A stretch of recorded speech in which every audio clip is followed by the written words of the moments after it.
Welcome to another screencasting edition starring me. Today we're going to talk about photosynthesis, and specifically we're going to talk about some of the guys who figured out kind of what's going on in photosynthesis. We figured out what the reactants are, what the products are, basically from these experiments, and got a handle on the general parts of photosynthesis. And later on we'll talk about the nitty-gritty details of what's going on inside the chloroplast of the cells themselves. So, to start off, here we have two trees, a very young tree, a sapling over here, which looks like it's probably a maple tree, and then over here another tree, which could be a maple tree or it might not be, I don't know.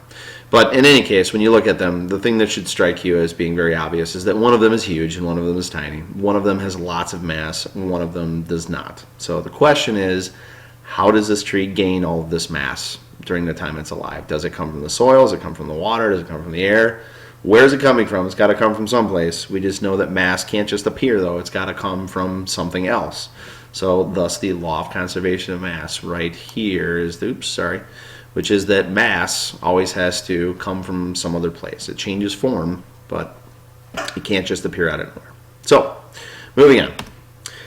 First guy we need to talk about, his last name is Van Helmont, and I will not try to pronounce his first name because I can barely speak English as it is.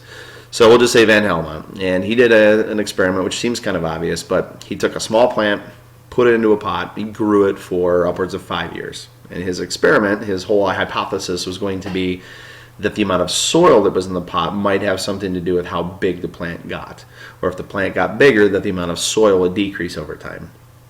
And as you can see, he grew this thing for about 5 years, and in that time the plant grew, or it gained about 74 kilograms of mass. That's pretty significant. But the soil really didn't lose anything. It's more or less the same amount of soil when it was all over with. So his conclusion, of course, was that most of the mass of the tree can't be coming from the soil itself. It's got to be coming from some other location. So that was his conclusion. So along comes a guy named John Woodward, and John Woodward makes another experiment, thinking that, well, if it wasn't the mass, if the mass wasn't coming from the soil, maybe it's coming from the water that we're adding to it. So he does an experiment where he grows this plant for about 77 days over here, and then after 77 days, he takes the plant out and he weighs it and figures out that the plant has gained about 1 gram of mass. Okay, well, that's a small amount of growth. However, it turns out he added over 76,000 grams of water during that time. So when you think about it, adding 76,000 grams of water and only seeing 1 gram of growth in the plant is not really all that significant. And we'll find out later that that growth really did not come from the water, and it couldn't have, because water doesn't have any carbon in it, which is the thing that's the backbone for the sugars in the plant. So if we're going to create sugar, we're going to need carbon. So ultimately, Woodward figured out that water was not the reason why plants were growing. Now, certainly water is important. We'll find out why that's important later on when we talk about the Z-scheme in photosynthesis, but it's not important for growth in terms of the thing that's causing the growth. So, another guy named Joseph Priestley does kind of a neat experiment.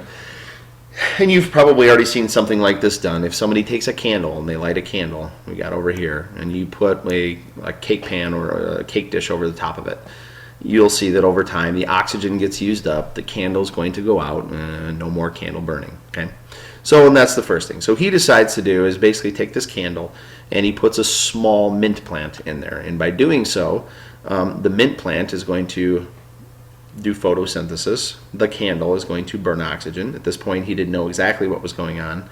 And this is a little misleading because it's not like once we put this plant in here that the candle can burn indefinitely, because the rate at which oxygen is burning here is much greater than the rate at which carbon dioxide is being used over here.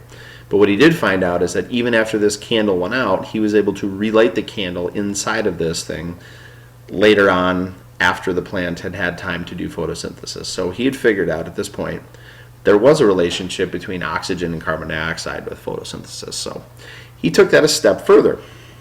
Probably my favorite experiment is the next one.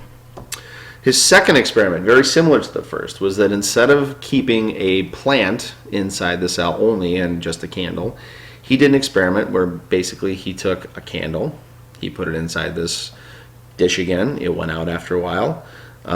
He put a mouse in there with nothing, and of course the mouse is going to die, because if it's not getting fresh oxygen, it's going to die. What he did ultimately was he put some plants inside of a cake dish a big glass tube and put some plants in there. And he found out that when the plants were in this particular container with the mouse lived for much longer. Ultimately, I think the mice actually died, but they lived for a much longer period of time. And you guys probably know at this point that since the mouse requires oxygen and the plant requires carbon dioxide, that is, the mouse breathes the oxygen and gives off carbon dioxide, it's supplying the plant with the things that it needs, and the plant, of course, is going to end up producing oxygen from carbon dioxide and water, and the oxygen is going to be used up by the mouse. And so we have this nice symbiosis between these two things that are inside the cake dish. So he figured that there was a relationship between both animals and plants that had something to do with photosynthesis and these gases. So kind of a neat thing he figured out. So, conclusion time. What have we figured out? Well, we already know that plants are made of carbohydrates. We've learned that much. They're made of cellulose and sucrose and fructose and glucose and all these other sugars we've talked about. We know that carbohydrates are made of carbon, oxygen, and hydrogen, which we've studied. And we also know that when we think about water, which is H2O, we know that water is made of 2 parts hydrogen, 1 part oxygen. So certainly, to make the sugars that we need, we are going to need the water for the hydrogen and the oxygen. But the question is, where exactly was the carbon coming from?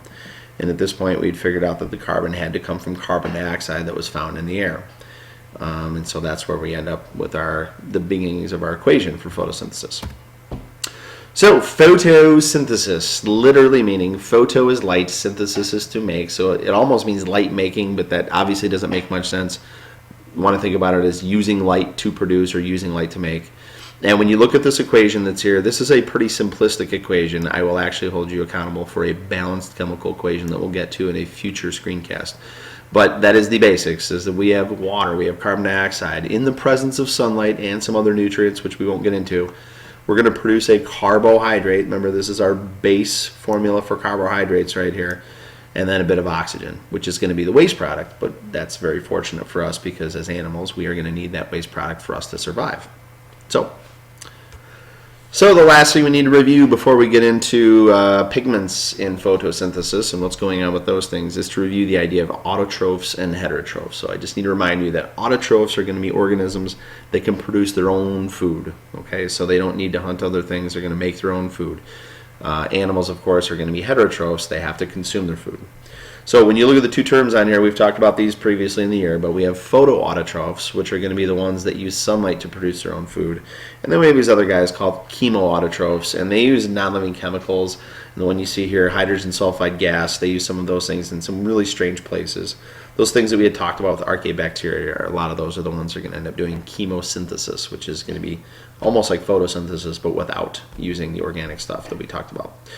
So most plants, almost all plants, all the ones we're going to talk about from here on out are all going to be photoautotrophs. So from that point, we're going to talk about plants you know about, algae, protozoa little guys, and some bacteria, which we've talked about cyanobacteria in the past. So you look here, here's some examples. We have some plants. You've all seen those, obviously. Here's some multicellular algae growing. This is a protist. We're going to talk about these guys at the end of the year. Some cyanobacteria, which we'd already talked about. They may have been responsible for creating the oxygen that you're breathing right now. And then these other little guys, just another example called purple sulfur bacteria. So all examples of autotrophs, photoautotrophs. So again, heterotrophs are going to be something that have to get their food elsewhere. They have to consume it, so they can't use light to make energy. And if they could, they'd probably be green because things that are photosynthetic generally tend to be green. Not everything, we'll find out, but most things.